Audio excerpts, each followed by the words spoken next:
지금 그 사도 바울 선교 여행, 그 1차 전도 여행을 보고 있습니다. 쭉 우리 이제 몇 가지 그 지명들을 우리가 봤는데요. 간단히 한 번만 좀 복습을 하고 가도록 하겠습니다. 여기가 지중해입니다. 여기가 이집트고 이스라엘이고, 요게 구브로섬, 구브로섬. 처음 시작은 1차 전도 여행 처음 시작은 여기 안디옥이죠. 수리아 안디옥에서 출발합니다. 여기서 실루기아로 가고 그 다음에 배를 타고 건너서 여기가 어디죠? 구브로섬의 살라미에 도착하죠. 살라미 섬 안에서 이게 뭐죠? 바보. 그 다음에 여기서 이렇게 배를 타고 올라가죠. 뭡니까 여기가? 집사님?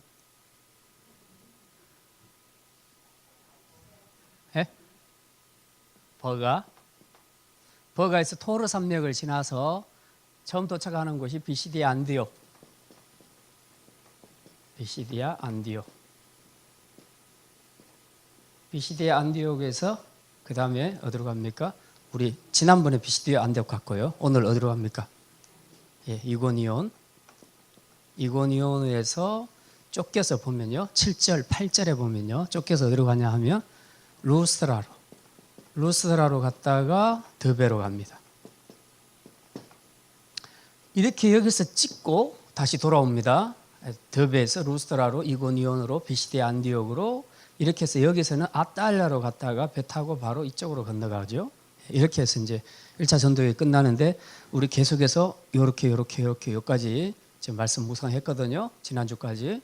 이제 오늘 여기입니다. 여기 지금 들어가게 될 겁니다. 전체 그림을 좀 생각하시면서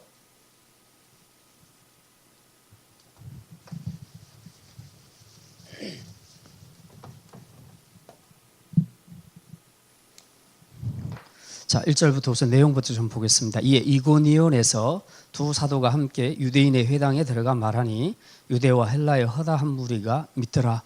역시 그 유대인들이 흩어져 사는 곳에는 10명만 되면 10명 이상만 되면 회당이 있다고 그랬습니다. 그래서 회당에 들어가서 항상 복음을 전하기 시작했습니다. 그러니까 참 좋은 것은 회당에 들어가게 되면 유대인도 있고 그리고 이방인도 있습니다. 그러니까 같이 보고 복음을 전할 수 있으니까 되게 좋죠. 그래서 이 복음을 전했더니 진짜 유대인들뿐만 아니라 헬라의 허다한 무리 이방인들도 같이 믿게 되었다. 예수님을 믿게 됐다. 그런데 2절에 보면 그러나 순종하지 아니하는 유대인들이 이방인들의 마음을 선동하여 형제들에게 악감을 품게 하거늘. 항상 이제 우리가 1차 전도 여행을 쭉 돌아보시면 아시겠지만 공통적으로 나타나는 게 유대인들이 이 복음 전도를 방해하지요. 왜 방해합니까? 그들은 율법주의자들입니다. 그래서 예수를 믿어도 율법이 꼭 필요하다는 거죠. 할례도 받아야 되고 율법도 지켜야 된다. 그거죠. 그런데 복음은 율법을 확실히 배제시키거든요. 할례도 필요 없다. 율법도 지킬 필요 없다. 그 모든 것의 완성이신 예수님이 오셨기 때문에 이제는 구약의 방식으로 구원에 이르는 게 아니다. 주님이 우리에게 주신 그 길을 따라 그것을 믿으면 된다. 그 십자가로 우리가 용서를 받고 하나님 앞에 구원에 이르기 때문에 이제 더 이상 구약을 붙잡으면 안 된다. 신약의 실물이 왔으니까 내 실물인 예수님을 통해서 우리가 구원을 받는다. 지금 계속 그 이야기를 하니까 이제 여기서 마찰이 일어나는 겁니다. 그래서 왜 우리 유대인들이 그동안 오랫동안 하나님이 우리를 택한 백성으로 삼아주시고 또 우리에게 이런 계시들을 주셨는데 왜 이걸 무시하냐. 그렇게 해서 계속 방해를 하는 겁니다. 자, 그렇게 하다 보니까 항상 선교 현장에는 바울이 가는 선교 현장에는 꼭 이렇게 방해하는 유대인 세력들이 있었는데 이 사람들이 어느 정도로 집요하냐 하면 계속 따라다닙니다. 그 지역에 있는 사람들 중에서도 있지만 따라다니는 사람들도 있어요. 같이 선교 여행을 막 하는 겁니다. 이 사람들이 따라가면서 계속 방해를 하는 그런 악한 사람들도 있었습니다. 자, 3절에 보면 이제 두 사도가 오래 있어 주를 힘입어 담대히 말하니 주께서 그들의 손으로 표적과 기사를 행하게 하여 주사 자기 은혜의 말씀을 증언하시니 두 사도가 오래 있어 지금 2절에 연관되는 이야기입니다. 유대인들이 반대가 너무 극심하기 때문에 지금 상대적으로 개종한 사람들이 위험에 처할 수도 있는 그런 상황이 됐습니다. 그래서 두 사도가 계속 있기로 한 겁니다.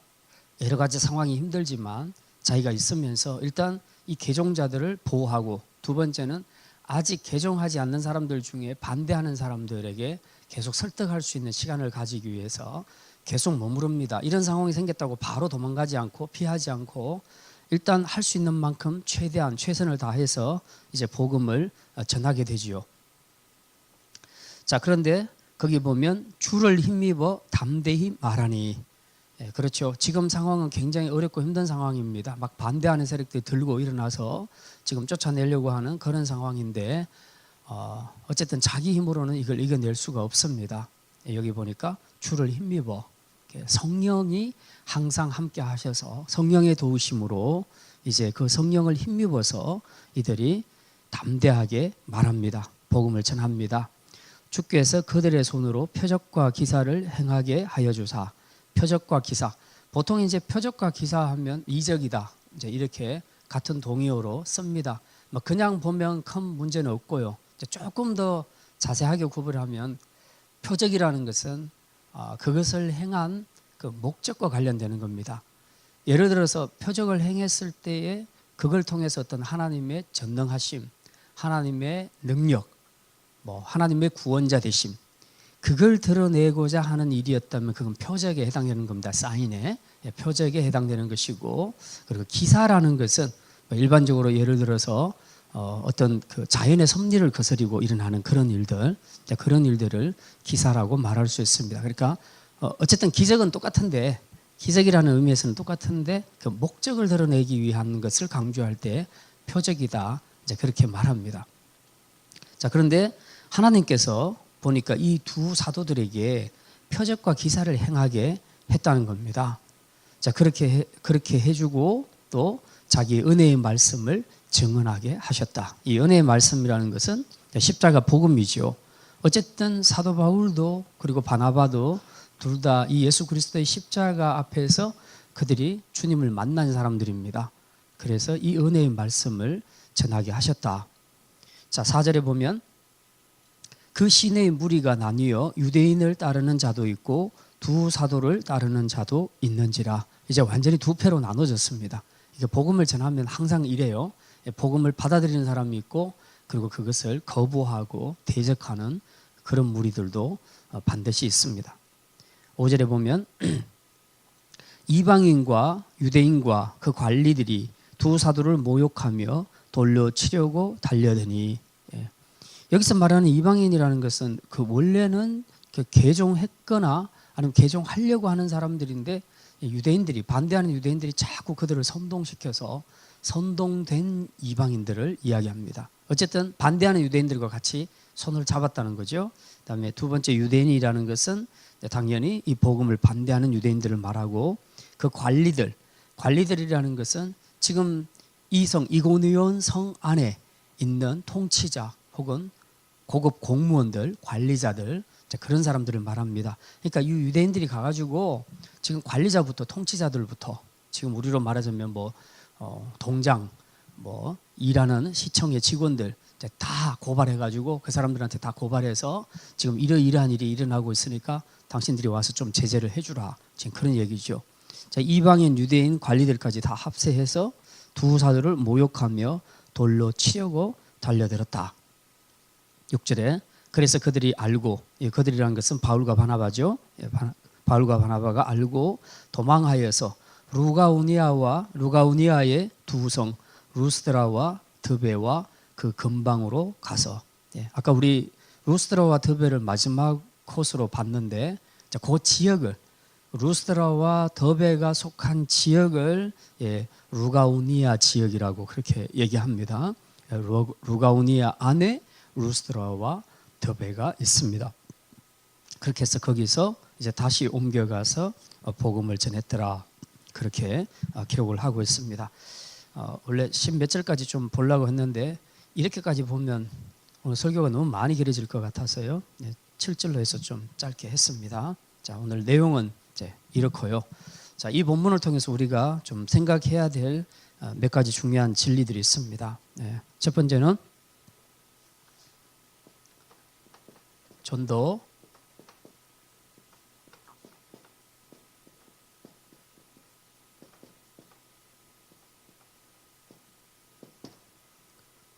복음을 전하고 나면 나타나는 결과들이 있다는 겁니다. 아까 여기 보니까 두 개로 나눠졌습니다. 하나는 복음을 받아들이는 자, 복음을 받는 자.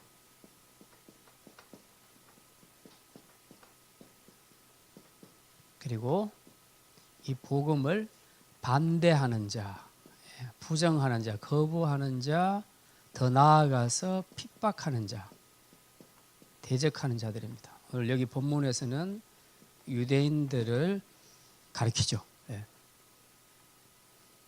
그래서 이 복음을 받는 자와 복음을 반대하고 거부하고 핍박하는 이제 이 두 부류의 사람들이 반드시 나타나게 마련입니다. 근데 이제 우리도 토요일 날 전도하지만 전도를 해서 이렇게 순순하게 잘 받아들이는 사람들만 있으면 우리 마음도 얼마나 좋겠습니까? 그러니까 이제 때로는 거절하는 사람도 있고 또 어떤 경우는 막 욕하는 사람들도 있고 그런 경우들이 있습니다. 그랬을 때 어쨌든 어떤 형태로도 마음에 상처를 받게 되죠. 사도 바울과 바나바가 이고니온 지역에 가서 열심히 복음을 전했는데 그냥 안 받아들이는 정도가 아니라 오늘 여기 본문에 보니까 이 사람들이 들고 일어나서 돌로 치려고 했다. 그러니까 사람의 목숨이 지금 위태로운 그런 상황까지 오게 됐다는 거죠. 복음을 반대하고 거부하되 엄청난 세력으로 이렇게 반대하는 이런 일들이 일어나게 됐다는 겁니다. 이제 이렇게 되면 뭐 전도자들이든지 뭐 어쨌든지 간에 이런 현상을 맞이하기에는 일단 두려움을 가질 수밖에 없습니다. 두려움, 낙심 이런 생각들 때문에 이걸 해야 되나 말아야 되나 이제 고민을 하죠. 그 전에도 한번 말씀드렸지만 우리 정영자 지사님 계실 때 여기 한자 학원 할 때 그때 거기서 애들 대상으로 한번 전도를 하려고 토요일 날 잡아서 그 학원생들에게 나오라 하고 또 그 애들 친구를 초청해 오라 해서 뭐 떡볶이하고 이런 거 막 준비해서 이제 저희들이 전도를 했거든요. 전도하면서 거기 자연스럽게 그 학원 안에서 전도를 하다 보니까 이제 그 책상에 앉아서 복음을 제시하기가 참 좋았습니다. 그래서 이제 복음을 제시를 했는데 제가 했는데 나중에 보니까 얘네들이 다 이제 우리 하영이 또래였더라고요. 네. 근데 걔네들이 이제 집에 가가지고 이제 부모한테 얘기를 한 거죠. 그래서 이제 부모한테 전화가 와서 엄청나게 이제 항의를 하더라고요. 네, 이런 식으로 하면 그 고발을 해서 그게 교육청 소속인지 고발을 해서 학원을 폐쇄시켜 버리겠다고. 이제 그렇게 하니까 또 이제 우리 정영자 집사님하고 다 좀 많이 좀 두려워했었죠. 그래서 결국은 이제 중단을 하게 됐는데 저도 뭐 그 부모한테 막 세게 말할 수가 없는 게 교회에서 했으면 괜찮은데 학원에서 했기 때문에 학원을 자꾸 걸고 들어가니까 어떻게 뭐라고 할 수가 없더라고요. 그래서 일단 그냥 우리가 양보하는 걸로 하고 이제 철수를 한 적이 있습니다. 그러니까 그 사람들이 굉장히 많이 협박을 했거든요. 앞으로 이따위 식으로 하면 이제 온 그 학부형들한테 자기가 다 연락을 해서 하겠다. 그래 알고 보니까 그 사람이 아주 열렬한 불교 신자인데 자기 딸 데리고 가서 이제 목사가 이 전도해서 걔가 영접까지 다 했거든요. 그러니까 가서 그 이야기를 하니까 이제 부모로서는 도저히 용납이 안 되는 거죠. 우리가 지금 불교 집안인데 네가 교회 가게 됐냐? 이제 이래가지고 추적을 해서 이제 저한테 이제 전화가 온 거죠.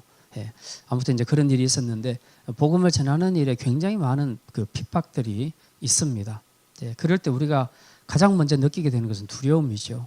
그리고 이거 해야 되나 말아야 되나? 그래서 나중에 이제 포기하게 되는 이제 그런 일들도 굉장히 많습니다. 지금의 이 이고니온에서의 상황은 훨씬 더 악하죠. 훨씬 더 극단적입니다. 무리들이 다 함께 모여 그리고 그 지역의 통치자들과 고위 관리들, 공무원들까지 다 나서서 그렇게 하니까 일단 어떻게 해볼 수가 없잖아요. 굉장히 이제 두려운 상태입니다. 이런 두려운 마음을 갖게 해서 결국은 전도를 못하게 하는 것이 또 사단의 전략이기도 하지요. 이제 우리가 이런 환난 중에 있을 때 항상 생각해야 되는 건 이런 1번이 아니라 결국 2번이 우리에게 문제가 되는데, 복음 전하는 사람에게 그건 선교사든지 또 전도하는 전도자든지 이제 다 똑같습니다. 이것을 우리가 어떻게 극복할 수 있겠는가, 이제 어떤 힘으로 우리가 이것들을 이겨낼 수 있겠는가 하는 것이죠. 물론 기도해야 되고 여러 가지가 많습니다. 이제 제일 중요한 게 우리 마음속에서 생각해야 될 두 가지 인식입니다. 네. 그게 뭐냐 하면, 환란이 있다는 것은 그리스도의 제자라는 뜻입니다. 예수님 그렇게 말씀하셨죠. 세상이 너희를 미워하는 것은 너희가 미워서가 아니라 나를 미워하기 때문이다. 그러니까 너희가 세상에 속하지 아니한 거로 세상이 너희를 미워한다. 그렇게 말씀하거든요. 그러니까 결국 안 믿는 사람들이 그리스도인들을 핍박하고 미워하는 것은, 그것은 곧 주님을 핍박하고 미워하는 것과 똑같다는 거죠. 사도 바울도 사실 처음에는 이 대열을 썼었거든요. 근데 이제 예수님을 만나고 난 다음에는 완전히 돌아서게 되지요. 어쨌든 우리가 환란을 당할 때, 복음을 전하다가 환란과 핍박을 당하게 될 때에 그 찾아오는 엄습해오는 그 두려움을 우리가 이겨낼 수 있도록 하기 위해서 우리가 인식해야 될 두 가지 중에 하나가 바로 제자다. 그리스도의 제자다.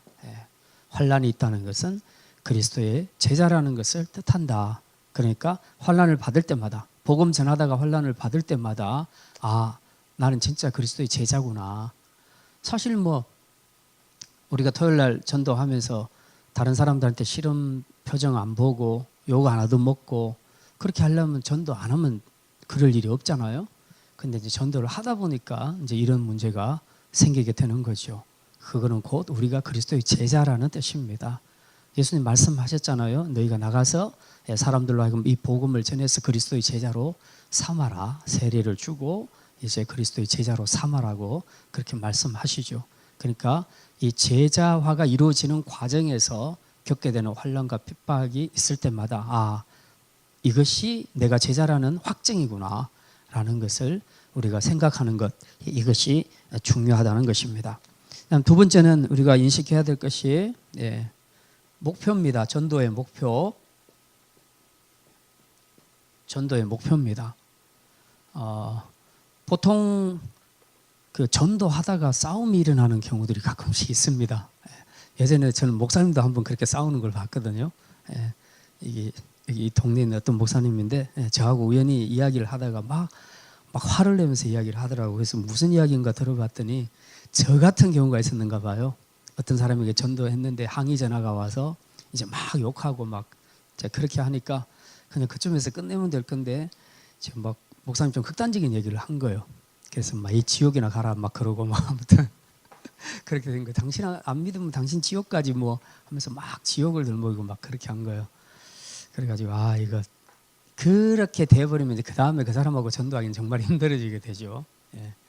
그래서 우리는 우리가 가지고 있는 복음이 가장 확실한 진리지만 우리의 목표는 이 진리를 그들에게 전하는 것이 중요하지 싸워서 이기는 것이 중요한 게 아니거든요. 그러니까 논쟁을 한다거나 싸움을 한다는 것은 굉장히 안 좋은 방법입니다. 복음을 전할 때 아무리 상대가 거부를 하고 또 안 좋은 반응을 보인다 할지라도 우리가 세상적으로 그들의 감정을 건드리는 그 욕을 하거나 싸움을 하거나 논쟁을 하는 것은 이거는 별로 좋지 못합니다. 효과적이지 못합니다. 가끔씩 이제 이런 논쟁에 굉장히 막 말려 들어가서 본인이 막 그 기독교에 대한 그 진리에 대한 수호심 때문에 막 강하게 막 이야기하다가 결국은 막 싸움하는 그런 경우들을 많이 보는데 제 경험상으로도 보니까 논쟁에서 이기는 것은 의미가 없더라고요. 아무리 이겨도 절대로 그 사람들이 졌다 나 그러니까 예수 믿을게 이렇게 말하는 사람은 없어요. 그런 것은 없어요. 오히려 논쟁하면서 서로 감정만 건드리게 돼요. 그러니까 논쟁을 받을 수 있는 사람이 있어요. 아주 성숙하게 안 믿어도 그것이 되는 사람이 있어요. 그런데 그런 사람들은 이제 우리가 그런 논리로만 가지고 이야기를 할 수는 있는데 그 외의 사람들은 일반적으로 논쟁을 하게 되면 거의 감정 싸움으로 많이 가요. 그러다 보니까 마지막에 남는 것은 누가 이겼다 졌다가 아니고 그냥 기분 나쁜 거예요. 자기가 생각하는 것이 잘못됐다고 얘기하니까 기분 나쁜 거죠. 그래서 결국 이 논쟁도 복음을 전하는 데 있어서는 별로 좋은 방법이 아닙니다. 우리는 어쨌든 주의 복음을 전파해서 듣든지 말든지 일단 복음을 전하고 거부하면 할 수 없고 받으면 그들이 구원에 이르는 것이고 그렇게 해서 우리가 좀 부드럽게 그렇게 복음을 전하는 것이 그것이 우리 목표라는 거죠. 하나님께서 바울과 바나바를 세우셔서 복음을 전하게 하실 때 어쨌든 이제 이 복음을 통해서 하나님 나라를 확장시켜 가려고 하는 것이 하나님의 목표였지 막 논쟁에서 싸움에서 이기라는 것이 그것이 목적이 아니거든요. 그 논쟁이나 이런 것들은 정말 필요할 때가 있습니다. 학자와 학자가 부딪힐 때나 뭐 이런 경우에는 가능한데 그 외에 일반인들은 논쟁은 거의 에너지만 소모하고요. 서로 감정만 다치기 때문에 이제 별로 도움이 안 된다. 예. 그리고 특별히 이런 핍박에 대해서 우리가 막 저항하면서 막 이렇게 하는 방법 그런 것은 별로 좋지 않다는 겁니다. 어쨌든 우리는 순전한 마음으로 복음을 전하는 것 이것이 복음 전도자에게 꼭 필요한 것입니다. 자, 두 번째로는 복음의 지속성입니다.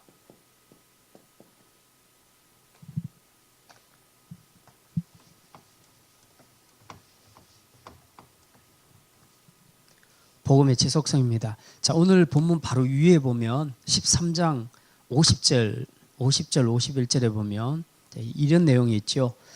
이에 유대인들이 경건한 귀부인들과 그 신의 유력자들을 선동하여 바울과 바나바를 박해하게 하여 그 지역에서 쫓아내니 두 사람이 그들을 향하여 발에 티끌을 떨어버리고 이고니온으로 갔더라. 우리 지난주 배울 때 맨 마지막 부분이잖아요. 이게 지금 쫓겨났잖아요. 어쨌든 쫓겨났습니다. 자, 쫓겨났는데 이고니온으로 갔어요. 그러면 보통 심리적으로 우리가 전도하다가 쫓겨나게 되면 그 다음에는 안 가고 싶은 생각이 많습니다. 겁을 먹고 두려움을 갖고 안 가고 싶은 생각이 많은데 그렇지 않고 이 두 사람은 이고니온으로 가서 오늘 14장 1절에 보니까 이고니온에서 두 사도가 유대인의 회당에 들어가서 말하니 즉 복음을 전했다는 거죠. 그래서 여기서도 열심히 전했는데 받을 사람은 받고 거부할 사람은 거부했습니다.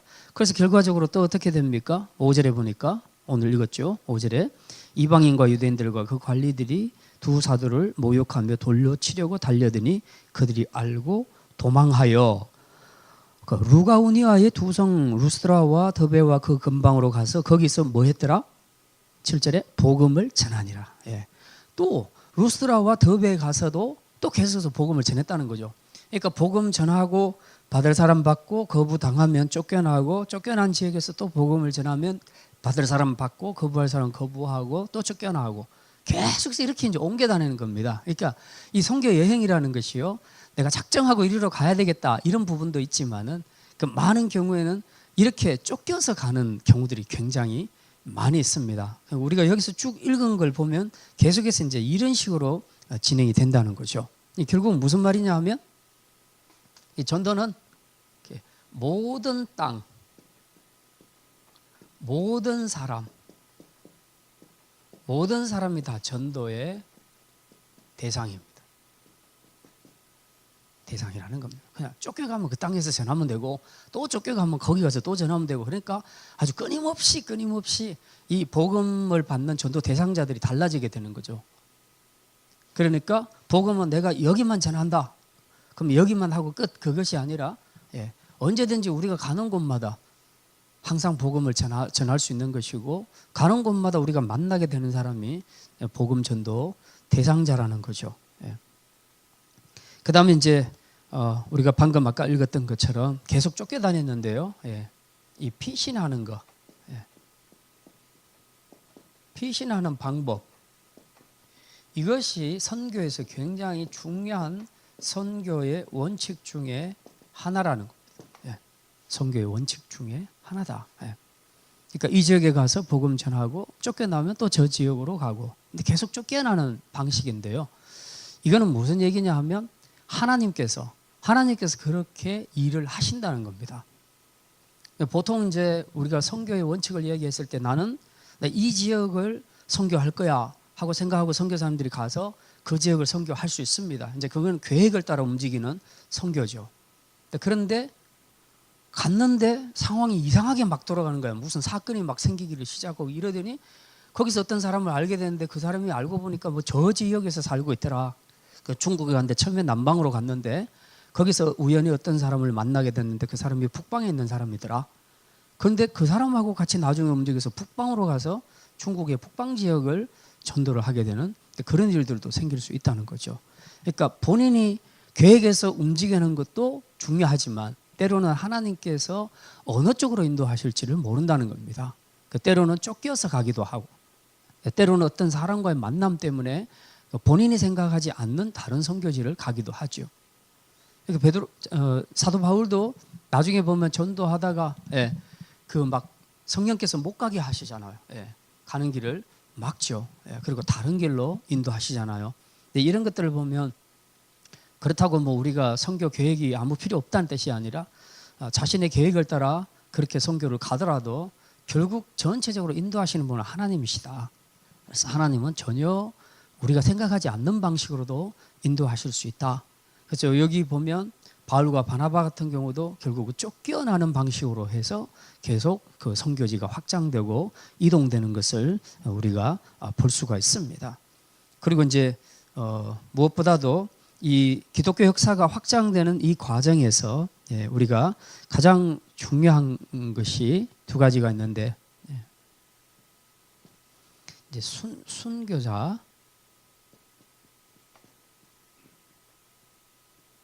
순교자의 피, 순교자의 피. 보통 환난과 핍박 막 이런 거 받으면서 이제 순교하는 경우가 많죠. 그 창끝이라는 영화 그때 우리 보셨잖아요. 우리 교회에서도 한번 봤죠. 창끝이라는 영화. 그런 거 보면 선교사들이 가가지고 사실 그 와이프하고 애들 데리고 선교지에 들어갔는데 거기서 선교도 제대로 못 해보고 남자 선교사들이 다 그 원주민에 의해서 창끝에 찔려서 죽게 되잖아요. 그러니까 딱 거기까지만 보면 이게 뭔가 도대체 하나님이 어쩌려고 이렇게 선교 훈련 잘 받은 남자들을 다 죽게 하실까? 다 순교하게 하실까? 굉장히 회의적인 생각이 들 수 있죠. 그리고 실제로 그 남편들이 죽음으로 아내와 아이들이 다 철수해서 가버리잖아요. 그러니까 nothing, 아무것도 없는 거예요. 뭐하러 왔는가? 죽으러 왔는가? 그런데 결국은 그것 때문에 그 선교사님 사모님들 와이프들이 다 다시 들어오잖아요. 들어와서 복음을 전하는데 그때부터 원주민들이 복음을 받아들이거든요. 그전에는 대항해서 남자 선교사들을 다 죽여버렸는데 오히려 나중에 하나님이 일하시니까 이 와이프들이 들어가서 일하니까 다 받아들이는 거 아니에요. 그러니까 이게 순교자의 피를 하나님이 받으시는 거죠. 그래서 많은 경우에 하나님이 일하시는 방식 중에 하나가 순교자의 피를 받으신다. 그래서 우리 땅에도 그때 그 왔던 여선교사 중에 몸이 굉장히 약해서 그 200년 됐죠. 그분 내 이름을 잊어버렸는데 그 경우도 몸이 굉장히 약해서 결국 얼마 못하고 돌아가시거든요. 근데 그 후손들이 와서 복음을 전하잖아요. 그러니까 하나님이 일하시는 방식은 우리가 다 알 수가 없습니다. 확실히 이 순교자의 피를 받는 것은 틀림없는 사실이고요. 근데 더 중요한 것은 이제 오늘 본문과 관련해서 우리가 생각해야 될 것은 이제 살아남은 자.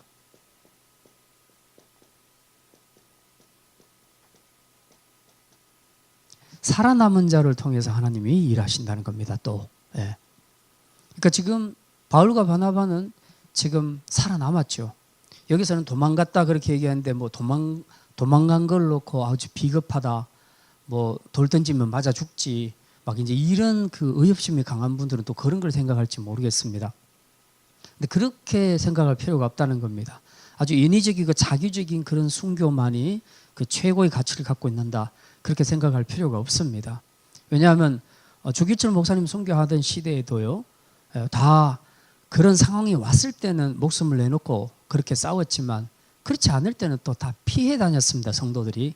일본 순사들을 다 피해서 그렇게 신앙생활을 하고 지금도 북한에도 보면 이 지하교회에 있는 성도들이 나 예수 믿어 하고 막 용감하게 내놓고 나가다가 총 맞아 죽고 이러지 않거든요. 다 숨어서 예배를 드리는 겁니다. 그게 비겁한 게 아니거든요.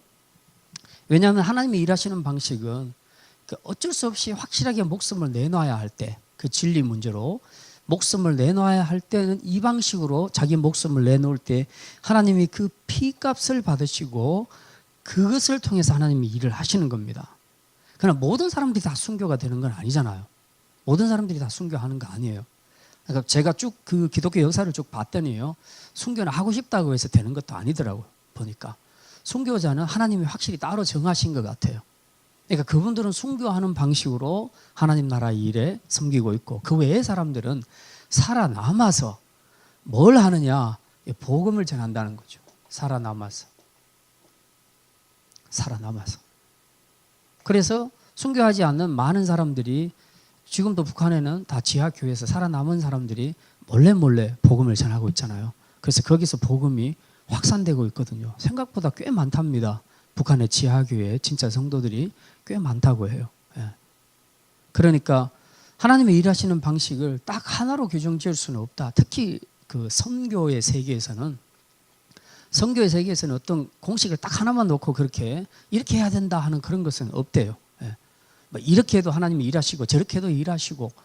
저는 원래 이제 개혁신학 쪽을 공부를 했기 때문에 사실 그 개혁신학을 한 사람들이 선교 현장 들어갔을 때 굉장히 좀 그 뭐랄까 이질감을 많이 느낀대요. 그래서 제 친구들도 마찬가지인데 선교사로 갔을 때 막 그 아픈 사람이나 귀신 들린 사람 놓고 막 기도할 때 귀신이 막 떠나가고 그렇게 하는데 막 기도회를 집회하는 과정 가운데 막 무슨 방언이 터져 나오는데 이게 그냥 우리가 생각할 수 있는 그 정도의 방언이 아니라 정말 이상한 방언도 막 하고 이러니까 이게 혼란스럽다는 겁니다. 그러니까 개혁신학을 하고 여기서 목사 안수 받고 선교사로 이제 헌신하고 갔는데 선교 현장에서 자기가 생각하지 못했던 일들이 막 일어나니까 너무 당황하는 거죠. 그런 일에. 그래서 어떤 선교사님들은 저건 다 가짜다.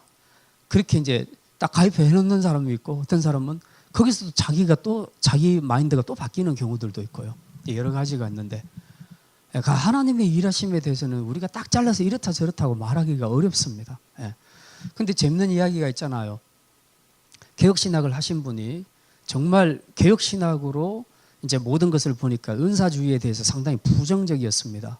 근데 이분 자신도 방언이고 뭐 신유고 뭐고 아무것도 하지 않고 또 해도 되지도 않는 그런 분이었어요. 그런 분이었는데 선교 현장에 가가지고 이제 막 기도를 하는데 기도하면 막 낫는 거예요. 자기가 손 얹고 기도하는데 막 낫는 거예요. 자기가 기도해놓고 나니까 자기가 막 놀라버린 거예요. 그래가지고 이게 무슨 일인가. 그러니까 자기는 생각지도 못한 이런 현상을 자기가 이제 처음 겪었거든요. 그래서 이제 자기 신학에 대해서 막 이제 회의를 느낀 겁니다. 갈등을 한 겁니다. 이게 내가 지금 신학을 잘못했나? 이거 하나님의 일하심인데 이거 잘못한 건가? 이제 막 그러고 이제 고민을 했어요. 그러니까 어쨌든 그거 하면서 확신을 얻어서 계속해서 기도해서 막 귀신도 쫓아내고 이제 막 병자도 고치고 그렇게 잘 했어요. 이분이 이제 확신하고 신학이 바뀌어 버렸어요. 한국으로 들어왔어요. 철수하고 들어와가지고 이제 아픈 환자들 놓고 기도했는데 한 명도 안 낫는 거예요. 이게 무슨 일인가? 그러니까 이게요, 이미 한국은 복음으로 서 있는 그런 상황입니다. 근데 선교지 원주민들은 지금 영적인 싸움이에요. 영의 세계가. 그들은 문화 자체도 미개하잖아요. 그러다 보니까 이 말씀으로 들어갈 어떤 그런 것보다도 지금 현상적인 것을 더 중요하게 생각을 하는 거죠. 그러니까 어쨌든 그들에게 복음을 전하는 데 있어서 중요한 것 중에 하나가 바로 이적과 기사가 막 일어나야 되는 겁니다. 그러니까 제가 생각할 때 확실하게 그런 영역에서는 하나님이 그 사람을 그렇게 쓰셨어요. 개혁신학을 하신 분인데 자기 신학과 전혀 다른 방식으로 사역을 하고 왔단 말입니다. 근데 여기 딱 오니까 그게 딱 끊어져 버렸다는 거죠. 분명히 똑같이 했는데 안 되는 거예요.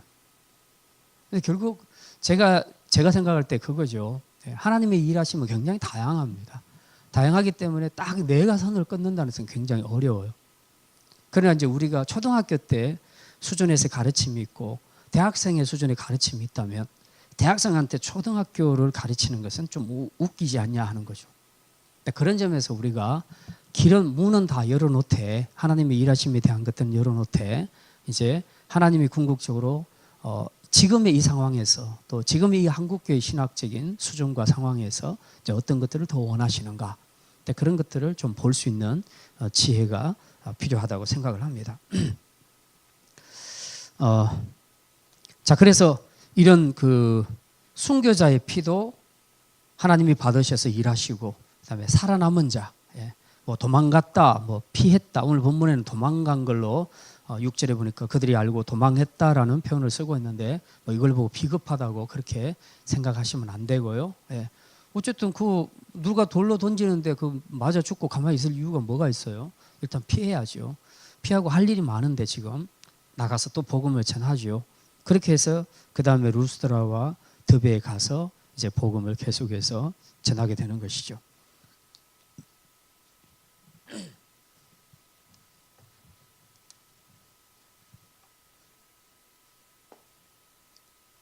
마지막으로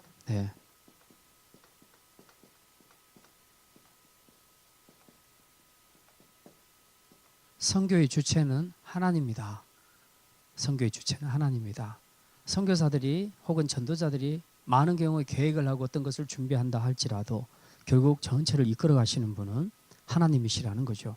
오늘 본문에 보면 3절에 지금 반대하는 유대인들 때문에 지금 심란한 상태에서 두 사도가 그 땅에 일부러 오래 머물러 있습니다. 최대한 머물러 있으면서 상황도 좀 보고, 그 다음에 개종자들의 마음도 붙잡아주고, 그리고 반대하는 사람들에게도 복음을 전해서 돌아올 수 있도록 그런 기회를 가지려고 계속 하지요. 자, 그러는데 이런 상황들이 계속되게 되면 심리적으로 굉장히 힘들어지게 되어 있습니다. 어쨌든지 두려움을 가질 수밖에 없는 것이 사람이지요. 자, 그런데 오늘 본문에 보니까 두 사도가 오래 있어 주를 힘입어 담대히 말하더라. 주를 힘입어. 지금 그 환난과 핍박 이런 것들에 막 직면하게 될 때 느끼게 되는 이 두려움, 이런 것들을 어떻게 극복할 수 있겠는가? 사람이 자기 힘으로 극복한다는 것은 한계가 있습니다. 그러니까 내가 이렇게 하리라, 난 죽으면 죽으리라 하고 그렇게 나갔지만 막상 상황을 보면 막 그 결심이 막 흐트러지고 힘들어지는 그런 경우가 많습니다. 사람이 이겨낼 수 있는 힘은 한계가 있다는 겁니다. 그래서 우리는 절대적으로 누구의 힘이 필요하냐? 주의 힘이 필요하다. 주님의 힘이 필요하다. 그래서 주를 힘입어, 즉 성령을 힘입어 담대히 말하더라. 그래서 우리가 똑같습니다. 뭐 전도할 때도 선교할 때도 어쨌든지 방해 세력이나 여러 가지 장애물이 있을 때마다 우리 안에 어떤 두려움이 엄습할지라도 우리가 담대히 해야 되는데, 내가 담대하자 이렇게 마인드 컨트롤해서 된다는 것이 아니고 주님을 힘입어야 된다.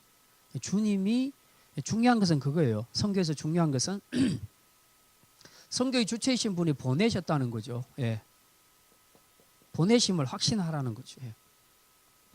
보내신 자가 우리에게 힘을 주시지 않겠냐는 거죠. 보내신 자가 일을 하실 것이니까. 바울과 바나바는 하나님이 보내셨잖아요. 그러니까 그들이 힘 빠지고 낙심하고 환난과 핍박 속에 있을 때 하나님이 그냥 보내고 가만히 놔둔 것이 아니라 힘을 주셨단 말이에요. 그래서 그 일을 하도록. 왜? 하나님이 하실 일이니까, 일은. 그래서 그들이 주를 힘입었다. 그러니까 담대하게 말하게 됐다는 거죠. 사실 담대하게 말한다는 게 굉장히 어려운 상황이거든요, 지금이. 근데 바울과 바나바는 담대하게 말했다. 이 힘이 어디서 나왔느냐? 주를 힘입었기 때문에 주님의 힘을 공급받으니까 그런 것들이 가능했다는 거죠. 근데 결국은 일하시는 분은 하나님이시다. 그래서 주의 힘, 주의 힘을 입었다. 그 다음 두 번째 3절에 보면 주께서 그들의 손으로 표적과 기사를 행하게 하여 주사 자기 은혜의 말씀을 증언하시니. 표적과 기사.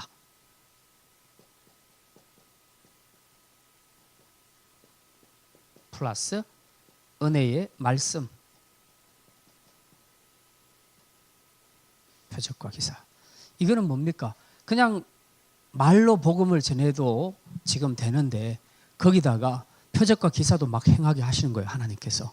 그래서 막 아픈 병자들이 막 낫고 이런 일이 막 일어나니까 이게 시너지 효과가 얼마나 크겠습니까? 그냥 말씀으로도 은혜 받을 수 있는 사람들이 표적과 기사까지 봤다면 이게 얼마나 대단하겠습니까? 이걸 누가 하게 하셨냐? 하나님이 하게 하셨다는 겁니다. 하나님이 지금 바울과 바나바에게 엄청나게 뒤에서 지금 받쳐주는 거예요. 힘을 실어주는 거예요. 낙심하고 두려워할 수 있는 상황에서 하나님께서 표적과 기사까지 행하게 하시고 이제 자기가 받은 은혜의 말씀도 같이 더해서 전하게 하셨습니다. 그랬더니 이들이 전하는 이 복음이 엄청난 파워를 가지게 됐다는 거죠. 예. 결국은 하나님이 하신다. 일은 하나님이 하신다. 선교의 주체는 하나님이시다. 물론 선교사들이 열심히 노력하고 한 것은 맞지만 궁극적으로 일하시는 분은 하나님이시다. 그럼 선교사들에게 혹은 전도자들에게 필요한 것은 뭐냐? 순종이다. 하나님을 의지하고 나가는 기도하는 자세가 필요하다는 것이죠. 예. 뭐 오늘 여기 계시는데 제가 이 말씀 드려서 좀 죄송한데 우리 진성미 지사님이 토요 전도하면서 최근에 와서 이제 그런 말씀을 했어요. 예. 굉장히 힘을 얻는다.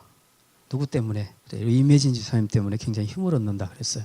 그래서 뭐 때문에 그러냐 그랬더니 일단 오뎅 전도하면 나눠주고 이걸로서 이제 끝내는 그런 분위기였는데 우리 집사님이 이제 애들 안으로 들어오게 해서 복음 제시를 하니까 복음 제시를 통해서 아이들이 또 결심도 하고 이런 일이 일어나니까 이제 같이 전도하는 입장에서 이제 그런 모습을 보니까 굉장히 이제 힘을 얻게 되는 거죠.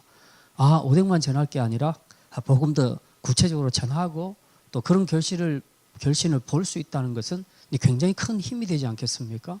그러니까 거기서부터 이제 힘을 얻게 되는 것이죠. 결국은 뭐 하나님께서 이렇게 보내주셔가지고 또 이런 영역에서 전도하는 전도자들이 힘을 얻게 하시고 또 함께하는 이 전도자들을 통해서 또 힘을 얻게 하시고 근데 결국 주님이 하시는 겁니다. 각자는 하나님 앞에서 보냄받은 그런 선교사, 전도자로서 각자의 자리를 지켜서 열심히 하지만 이 모든 것들을 다 합력해서 선을 이루어 가시는 분은 하나님이십니다. 그래서 하나님께서 또 이 일에 이런 방식으로 지금 일하고 있음을 보면서 아, 정말 다양하게 하나님이 일하고 계시구나. 그래서 우리가 뭐 선교사뿐만 아니라 전도자인 우리도 결국 우리에게 필요한 것은 순종함으로 나가는 것이다.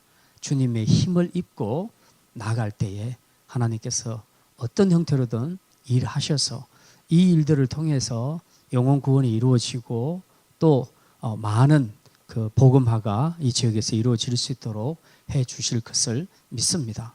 그래서 오늘 이 말씀 가지고 우리가 하나님 앞에서 더 힘있게 바울과 바나바도 이렇게 고난과 핍박 중에서 옮겨가는 자리마다 입을 열고 복음을 전했는데 우리라고 왜 못하겠습니까? 하나님 앞에서 우리도 힘을 얻고 보냄받은 선교사, 전도자로서의 그런 마인드와 정체성을 가지고 그냥 우리가 처해 있는 상황에서 그 주위의 이웃들에게도 마찬가지로 모든 사람이 만나는 모든 사람들이 우리 복음 전도의 대상자라는 생각을 가지고 그냥 생활 속에서 열심히 전도하는 것 이게 또 되게 중요하다고 생각합니다. 자, 이런 마인드를 가지고 우리가 함께 지금도 사도행전 1장 8절의 말씀을 성취시켜 가시는 그 하나님의 선교의 완성에 우리가 함께 동참해서 정말 우리의 작은 순종을 통해서 하나님의 나라가 완성되는 것을 보는 일에 귀한 축복의 통로로 설 수 있기를 주님의 이름으로 축원합니다.